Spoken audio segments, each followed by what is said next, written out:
Welcome out to the show, guys. This is Studio 321. This is your podcast host, Eddie B. So, as Trump runs around in this feverish whirlwind, just getting everything done that you can imagine, he's basically moving at 100 miles an hour every single day. I thought about something yesterday. You know, the left they're very quiet lately, which is it's kind of eerie. I thought when Trump got elected that there was going to be massive riots in the streets. I thought that might actually be the start of a revolution of some sort. But it's been really weird. It's been exactly the opposite in the other direction.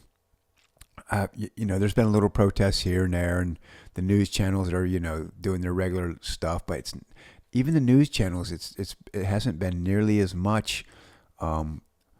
It's almost like everybody's given up fighting against them. But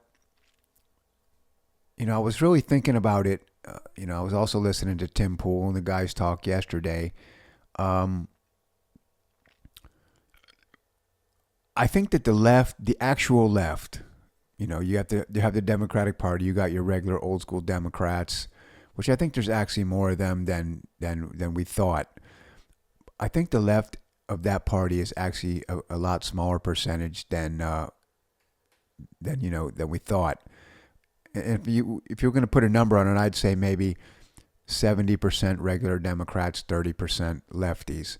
Now, the lefties are always the loudest. They're always out there crying and screaming and protesting. And so, you start to think that, like, that's that whole party. But it looks like now that it's not. And this is why. I kind of equate this to like a bad breakup, right?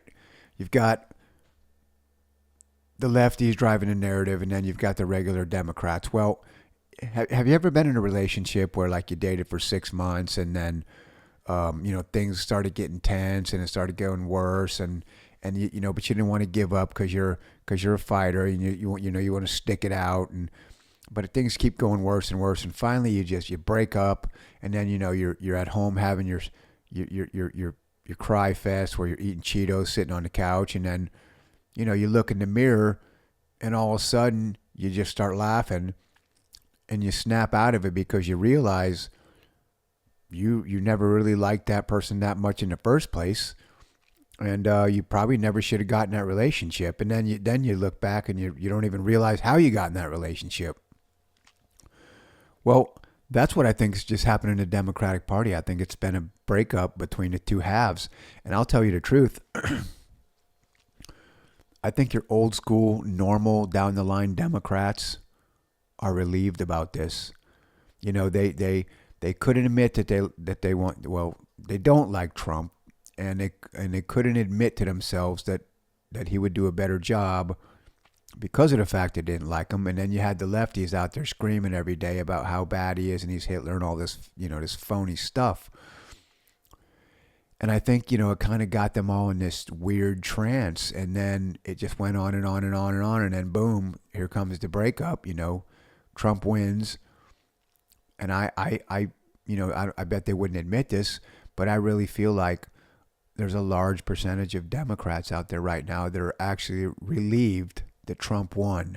And they're not going to, they're done talking about it. They're just going to, because they don't want to admit that they're wrong, and they don't want to admit, because that's a smash in their pride. So they're just going to sit back and act like, we're just moving forward. And I think that's why it's been so quiet. So you got to kind of ask, well, then what is the next move for the left? Well, if that party is going to regain its health, it really needs to push the left into the dark. But how do you push 30% of your party into the dark and still expect to win elections? You can't, because you get rid of 30% of your voting base, which is a very radical voting base, then you can't win elections. So they kind of have to keep them, in the loop. I think what they're going to do, I think they're basically going to try to put the talking narrative back to your normal down the line Democrats. and kind of, yes, the left will still be there, but I think they're going to kind of keep them out of the spotlight because they lost this election because of they had the narrative. Um, and I think they're just going to try to wait Trump out. He's such an anomaly in a singular figure. There's nobody else like him. You can say whatever you want, and J.D. Vance is, he's going to do well, but it's just the personality, the showmanship, along with Trump's brashness. It's just working right now, and it's the right time. And I don't think anybody could beat him. But when he's gone, after this 4 years, then I think you're going to see, the left kind of reemerge out of the shadows and try to, reclaim the narrative. And if they do, if their party lets them do that, then I think that, the Republican Party will win again. I think they'll probably win again anyways. As long as Trump has a good, solid 4 years, I think J.D. Vance would be pretty much a shoo-in for the job. But I do think that, right now the left has been beat back, and it's kind of like they're just going to sit in the dark and wait it out, because they really can't do anything else other than that right now. If they're out there screaming at the treetops, still trying to push their agenda, the DEI and all the trans stuff, it's just going to collapse the party even further. And I believe that the party leaders right now are having some real heated meetings right now on how to take back the narrative from the left of their own party. Now I think something else is going to happen that and I'm going to pay attention to it, and I'll bring it up when it happens. But do you think that the left is going to embrace the DEI and trans stuff in the next elections? And I got a pretty strong feeling that you're not going to hear even one more peep about it. None. They're trying to kind of divest from it now, but they're trying to do it in a way that it doesn't look like they're a bunch of sellouts. But I think they're already starting to take certain stuff off their websites and take down pride flags here and there and all this stuff. And it's just showing that they're trying to scrub the whole party of that persona. Now, in one way, obviously I think it's a good thing, but in another way, think about that for a minute. It just really shows you that they never believed in any of that stuff in the first place, because if you really believe in something, you don't stray away from it. You don't. Like right now, it looks to me like they're just going to completely scrub themselves from the whole trans movement. Well, if you actually really believed in that movement, wouldn't you stick by it no matter what? And then so it really shows you that they're actually full of crap, and that they don't care about the trans people or the trans movement that they were pushing. All they care about is winning the election. And now that they found out that that's not good for them or their politics, I don't think you're going to ever hear about it again. Could be wrong, but I don't think so, because what will happen is when the left comes back out of the dark, for the next election, I think the Democrats are going to kind of beat them back down, basically tell them to go sit in the corner and be quiet, or they're going to lose another election. But we'll see. I mean, we got tons of stuff going on, and it's going to be interesting to see what happens. So who does the Democrat Party have coming up? Maybe future stars, or what's it looking like for the future for them as far as people to lead the party? Well, I got a little list of people here. Some of them you'll know, some of them you won't. But I figured I'd bring it up, and we'll see what we got. So you've got Andy Beshear. He's the governor of Kentucky.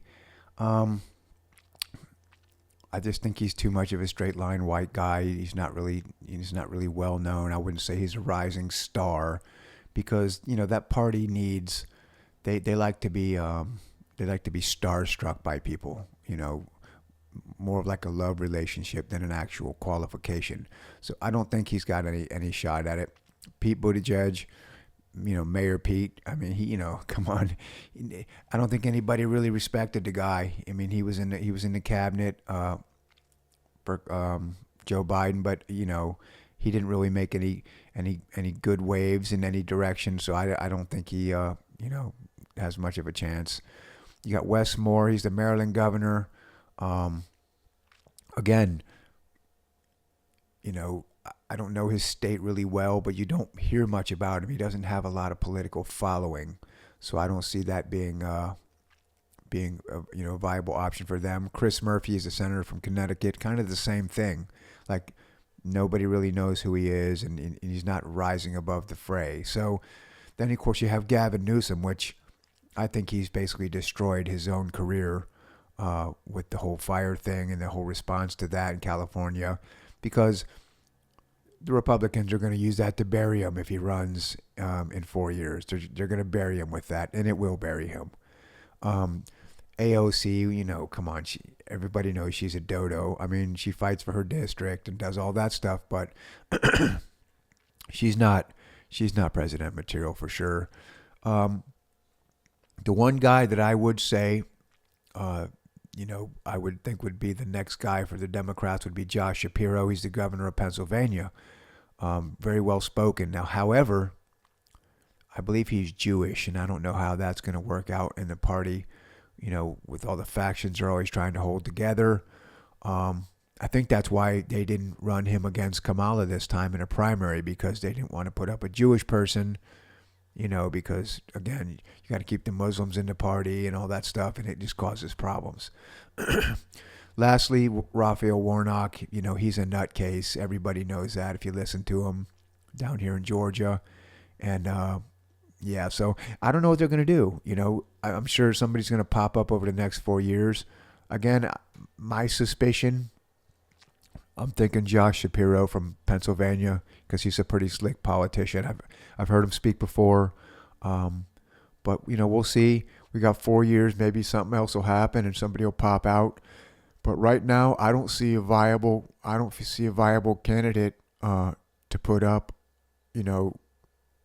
against a Republican. The Republicans, they've got a lot. You've got, think about it. You got J.D. Vance. You got Marco Rubio. You got, my governor, Ron DeSantis. He's doing a fantastic job down here. I didn't think he was a real great campaigner when you ran against Trump, but I also thought that was a big mistake to try to run against Trump anyways, because he's such a juggernaut. So I don't think Ron DeSantis is a great campaigner, but he is a great governor. So if you're talking about, what he can actually do, he would be a great president, but I just don't know if he's a star, if you know what I mean. They've got a lot of talent on the Republican side right now. So 4 years is actually probably going to turn. After 4 years, it's going to turn into a battle. You're going to have a huge primary on the Republican side, but I just don't see. I don't see any viable candidates right now for the Democrats. But hey, a lot can happen in 4 years, and we'll see what happens. Some other things that happened this week. Trump keeps talking about changing the name of the Gulf of Mexico to the Gulf of America. Now, when he first said it, I think we were all kind of getting a kick out of it and laughing. But he keeps saying it, and I'm starting to wonder if there's some kind of loophole or legal, I don't know, some legal loophole that he's trying to manipulate here. And the thing is this: I know that it was January 6, 2025. Joe Biden signed that order, basically. I think it was supposed to be a permanent ban. Now, I don't know if Trump can reverse it, but it was supposed to be a permanent ban on offshore drilling. A lot of it was in the Gulf of Mexico. It's like 625 million acres of shoreline, that they don't want any drilling off of. So, but I don't know if Trump is working on some type of reversal of that. Now, somebody brought something up to me yesterday that was funny. He said, I wonder if by redesignating it the Gulf of America, if that changes any of those legalities. Now, I kind of laughed it off, but then I started thinking, I was like, wait a minute. Yes, they banned all this offshore drilling in the Gulf of Mexico, but if he redesignates it the Gulf of America, does that change that in any way? No, I don't know. I don't know the insides of that, but it was a very interesting very interesting topic. And I've been thinking about that all night. I was like, man, I wonder if that's the beginning of some type of legal maneuver by redesignating it, changing the name. Does he redesignate its status for drilling for oil? And look, we'll find out soon. But he keeps bringing it up an awful lot. Talking about it now. I thought maybe he was just poking fun at the left, or trying to get a reaction out of people, and maybe that's what it is. But I'm not so sure either, man, because you know how Trump is. He's always working some kind of angle. But anyways, I guess time will tell. We'll figure it out. But very interesting idea. But anyways, guys, if you like my video, please like and subscribe.